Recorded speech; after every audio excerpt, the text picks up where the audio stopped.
Oke, Assalamualaikum warahmatullahi wabarakatuh. Selamat malam buat teman-teman Intipers semua. Waalaikumsalam. Nama saya Alifa Wulandari, tapi teman-teman saya biasanya manggil saya Arum.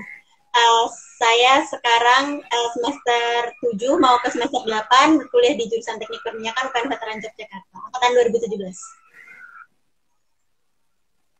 Oke. Cepetan nggak ya? Enggak, Kak. Cukup. Oke. Cukup jelas kok. Oke. Kakak, sebelumnya kalau misalnya di teknik perminyakan ini secara umum seperti apa sih, Kak? Nah, untuk teknik perminyakan itu sendiri, kalau di UPN Veteran Yogyakarta, kita itu di bawah Fakultas Teknologi Mineral. Nah, Fakultas Teknologi Mineral ini punya 7 program studi. Ada teknik perminyakan, teknik geofis, teknik geologi, tambang, metalurgi, sama geomatika, sama teknik perminyakan, ada 7. Nah, kalau untuk jurusan teknik perminyakan itu sendiri, yang kita pelajari itu lebih spesifik ke arah eksploitasi hasil tambang, tapi dalam fase cair atau fase fluida, itu dalam bentuk minyak bumi, gas alam, dan juga geothermal. Kayak gitu, kalau untuk teknik perminyakan itu sendiri. Oke, kemudian kalau misalnya alasan kakak nih, masuk ke teknik perminyakan UPN ini, kenapa sih, Kak? Sebenarnya kalau alasan aku kenapa mau masuk teknik perminyakan itu tuh berawal dari waktu aku kelas 2 atau kelas 3 SMP. Nah, pada saat itu aku bisa dibilang terbohongi oleh artikel yang ada di Google. Ini waktu itu tuh aku nge-searching, ya kayaknya semua orang seperti itu lah ya. 10 dengan prospek penghasilan tertinggi, salary tertinggi. Dan muncul salah satunya itu ada teknik perminyakan yang prospek kerjanya lumayan bagus. Mulai dari saat itu, ya aku mulai mempersiapkan diri untuk masuk ke jurusan teknik perminyakan. Cuman aku kebetulan kalau di UPN ini aku lolosnya waktu seleksi mandiri kayak gitu. Oke, kemudian kalau misalnya di teknik perminyakan UPN ini, apa sih Kak mata kuliah dan tugas yang khas dari teknik perminyakan? Kalau mata kuliah dan tugas dari teknik perminyakan, sebenarnya aku cerita sedikit mungkin ya. Kalau di teknik perminyakan itu, kita mempelajari proses untuk pengambilan fluida dari bawah permukaan maksudku, ke permukaan. Itu dimulai dari kita mempelajari dari wadahnya. Wadahnya itu namanya sering kita sebut dengan reservoir. Nah, dari wadah ini kita tuh mempelajari parameternya, karakteristiknya, perilakunya. Setelah kita mempelajari si wadah ini, ada proses namanya pemboran, atau kita membuat untuk mengangkat si fluida ini ke permukaan, seperti itu. Nah, itu kita belajar bagaimana cara membuat lubang yang efisien dan ekonomis, tapi tetap aman dan memperhatikan isu-isu lingkungan, seperti itu. Setelah itu, kita mempelajari cara mengoptimalkan volume fluida yang bisa kita ambil ke permukaan. Itu pengoptimalan itu kita pelajari di teknik produksi kayak gitu. Nah, untuk mata pelajarannya sendiri itu banyak, ada dari mekanika reservoir, mekanika fluida, dan lain-lain sebagainya. Nah, untuk di teknik perminyakan sendiri, itu selama kuliah kita akan ada 10 praktikum, mulai dari analisa inti batuan, analisa fluida reservoir, analisa lumpur pemboran, semen pemboran, dan lain sebagainya. Nah, kalau di teknik perminyakan ini sendiri, itu tuh untuk semua aspeknya seperti aspek reservoir, aspek drilling, aspek production, itu kita udah terintegrasi dengan software. Jadi, mungkin teman-teman mikir biasanya anak teknik kan itu kita menghitung manual dan segala macam. Nah, untuk di teknik perminyakan ini, mungkin pas awal-awal, pas kita pengenalan, itu iya diajarkan teori dan kita hitung. Tapi untuk seterusnya, kita tuh lebih mengintegrasikan ilmunya dengan penggunaan software. Jadi, kita tuh kebanyakan simulasi. Nah, hasil simulasi ini yang akan kita apply untuk di lapangannya nanti, kayak gitu. Sama kalau di teknik perminyakan itu ada 2 kali kuliah lapangan geologi dan kuliah lapangan migas tabung. Dan nanti juga kalau di teknik perminyakan UPN itu ada kerja praktek, kita 1 bulan itu magang atau internship di perusahaan-perusahaan seperti oil company atau service company seperti itu. Dan untuk di akhir juga, untuk tugas akhirnya kita bisa magang atau internship di oil company atau service company kayak gitu. Bisa 1,5 bulan. Oke, kemudian kalau di teknik perminyakan UPN sendiri ada nggak sih kayak praktikumnya? Ada, seperti yang tadi udah aku jelasin, kita tuh ada 10 praktikum selama kita kuliah. Jadi dari mulai semester 3 sampai semester 7 itu ada praktikum. Satu semester berkisar 1 sampai 4 praktikum. Kayak gitu. Oke, praktikumnya mengenai apa aja sih, Kak? Praktikumnya mengenai aspek-aspek yang ada di teknik perminyakan itu sendiri. Relate-nya biasanya ke reservoir, production, sama drilling. Kayak gitu. Oke. Kemudian Kak, kalau misalnya di teknik perminyakan UPN ini, ada nggak sih Kak kayak konsentrasi atau kelompok keahlian yang nantinya mahasiswa itu harus memilih salah satu? Ada. Nah, untuk konsentrasinya itu sendiri, di teknik perminyakan UPN itu ada 3 konsentrasi. Yang pertama itu mengenai reservoir. Nah, seperti yang aku jelasin tadi, kalau reservoir ini kita tuh mempelajari mengenai bentuk wadah atau perangkap dari fluida yang mau kita ambil. Nanti biasanya pembelajaran reservoir ini itu kita terintegrasi juga sama teknik geologi sama geofisika kayak gitu. Nah, di teknik reservoir ini kita tuh mempelajari bentuknya, sifat fisiknya, sifat fisik fluida, sifat fisik batuan, perilaku reservoirnya dan lain-lain. Cadangannya juga kayak seberapa besar cadangan yang ada di dalam reservoirnya seperti itu. Nah, yang kedua itu drilling atau pemboran. Nah, di pemboran ini kita itu mempelajari bagaimana caranya membuat lubang atau misalnya disebut dengan sumur pemboran yang efisien dan ekonomis kayak gitu untuk sebagai jalur untuk pengangkatan si fluida ke permukaan. Nah, yang ketiga itu ada production. Nah, kalau production ini itu terkonsentrasi ke arah si lapangan kita ini bisa berproduksi selama beberapa tahun. Itu diatur oleh orang-orang produksi. Terus laju alir produksinya per hari itu misalnya berapa barrel atau kubik kayak gitu-gitu. Dan alirannya itu sampai ke tempat penampung kayak gitu. Kayak gitu sih.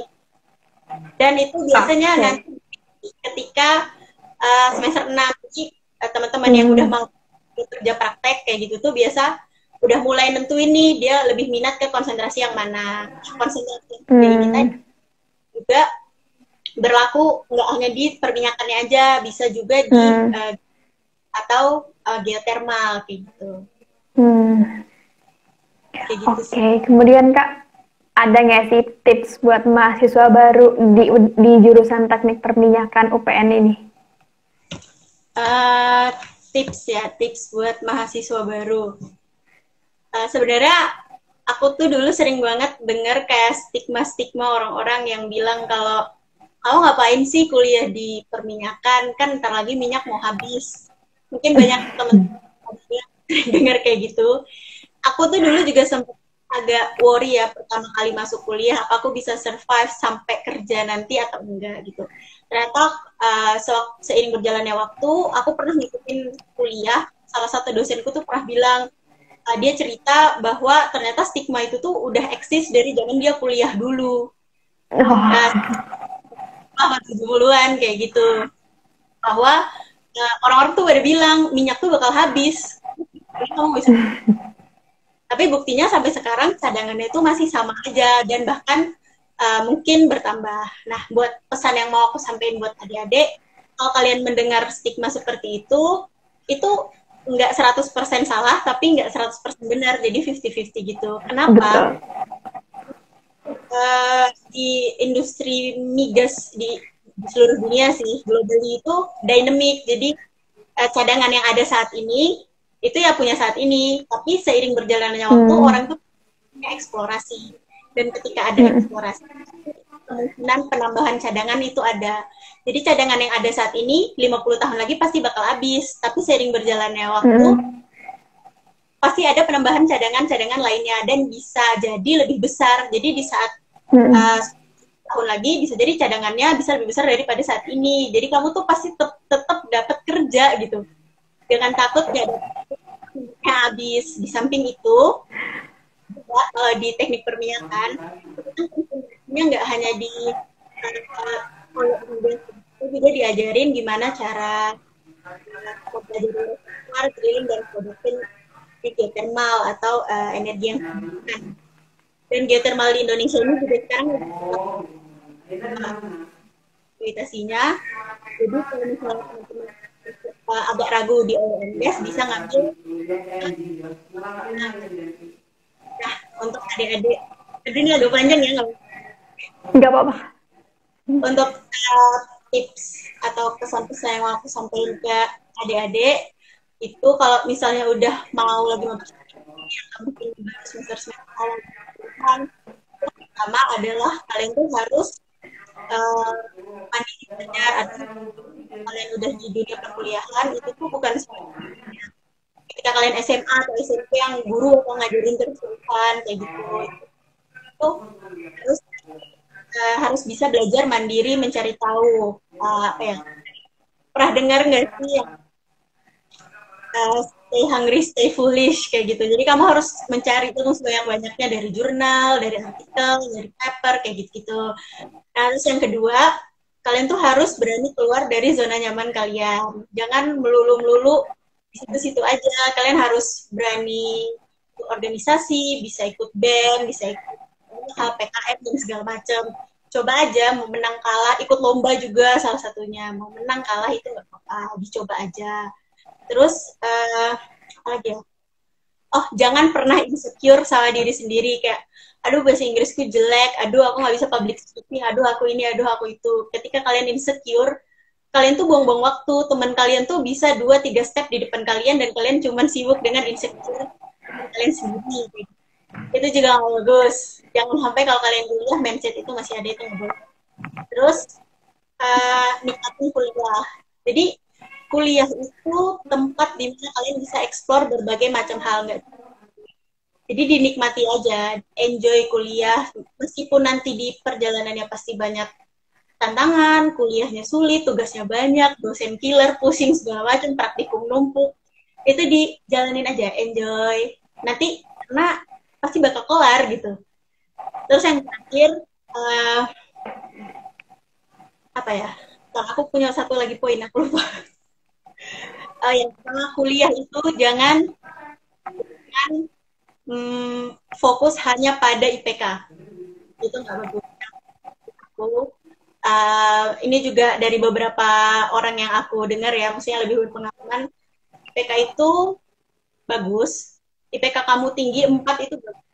Tapi itu hanya kamu jadikan sebagai self-achievement kamu aja. Jangan dijadiin patokan bahwa kamu punya IPK bagus, kamu bisa dapat kerja, itu nggak melulu seperti itu.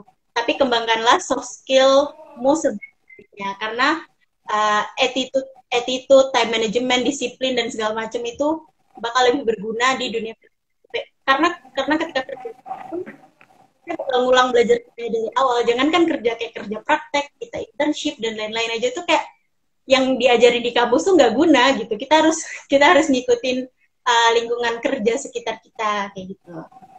Jadi IPK tinggi itu bagus, tapi akan lebih baik kalau kamu punya soft skill development yang mengimbangi gitu, jadi balance. Oke, sangat inspiratif nih. Harus dicatat oleh mahasiswa baru di teknik perminyakan atau umumnya semuanya ya Kak gitu. Umum sih sebenarnya. Oke, untuk ininya Kak, apa prospek kerjanya dari alumni teknik perminyakan UPN ini di mana saja sih Kak? Oke, sebenarnya untuk teknik perminyakan ini sendiri itu cukup luas dan beragam ya prospek kerjanya. Cuman biasanya sih kalau pertama adik-adik SMA pertama yang mau masuk teknik perminyakan tuh pasti mikirnya kayak kerjanya di oil company dong, ya kayak Pertamina, di Chevron, Medco dan lain-lain. Itu yang utama sih, dan biasanya memang banyak dari lulusan teknik perminyakan yang kiprahnya ada di situ. Tapi di samping itu kita juga bisa join ke dia namanya service company. Service company ini seperti penjelasannya kayak company yang menyediakan jasa untuk melakukan kegiatan-kegiatan di industri migas kayak gitu. bisa juga jadi akademisi atau konsultan. Banyak juga mahasiswa-mahasiswa atau yang mungkin sekarang seangkatanku yang cita-citanya nanti mau jadi dosen, ngajar, menjadi konsultan, itu banyak. Bisa juga masuk ke dunia ekonomi, misalkan jadi analis analis keekonomian, seperti itu juga bisa. Terus jadi pebisnis. Pebisnis ini misalnya kayak ada beberapa seniorku yang membuka company sendiri kayak penyedia jasa, terus penyewaan alat dan lain-lain, itu juga bisa. Terus masuk ke digital marketing juga bisa, kayak join Shopee, Ruang Guru, Tokopedia, gitu-gitu tuh juga bisa. Jadi kayak kamu masuk ke dunia teknik perminyakan nggak cuman di lingkup itu aja kamu bisa kerja, tapi bisa ekspor atau kayak bisa expand keluar gitu. Banyak sih prospeknya. Oke, terima kasih kakak atas sharing hari ini tentang jurusan kakak itu teknik perminyakan. Kemudian kakak ini ada yang bertanya, apa sih bedanya teknik kimia dengan teknik perminyakan? Silahkan kakak untuk dijawab. Nah, apa sih bedanya teknik kimia sama teknik perminyakan? Ini aku jelasin aja mungkin dari tahap awalnya ya. Jurusan apa-apa aja yang mungkin relate ke perminyakan. Yang pertama itu kita punya kegiatan namanya eksplorasi. Nah, eksplorasi ini dia itu survei pemetaan lapangan, survei kelistrikan batuan dan lain-lain, itu dikerjakan sama teman-teman dari geologi dan geofisika. Nah, setelah kita udah ketemu satu titik nih prospek, kita mau dari teman-teman geologi geofisika bilang kemungkinan di situ ada cadangannya. Nah, itu orang-orang dari teknik mulai masuk. Nah, setelah selesai ngitung, dari teknik perminyakan bor dan produksi. Ini tadi yang aku sebut namanya storage tank atau penyimpanan gitu. Nah, dari penyimpanan itu udah dikerjakan oleh teman-teman dari teknik kimia. Biasanya teknik kimia itu kita lebih mengerjakan untuk pemisahan dari bahan atau fluida yang udah kita angkat dari pernah dengar sih light, bensin, solar itu kan ada beda-bedanya, tapi aslinya dari itu yang ngerjain itu teman-teman dari kimia, namanya revisi. Biasa teman-teman kimia masuknya, jadi lebih ke Oke, terima kasih. Barangkali itu penjelasannya dari kakak mengenai pertanyaan perbedaan teknik kimia dan teknik perminyakan. Oke, Kak Alifah, terima kasih atas sharing yang bermanfaat, ilmu yang bermanfaat mengenai teknik perminyakan di UPN. Sangat membuka wawasan barangkali mereka yang belum mengerti apa itu teknik perminyakan, kemudian yang masih bingung mengenai jurusan teknik perminyakan. Terima kasih sekali lagi saya ucapkan atas ilmu yang bermanfaat pada malam hari ini. Sukses terus kakak, stay safe di sana, kemudian jaga kesehatannya, dan selalu semangat untuk menjalani hidup. Terima kasih kak. juga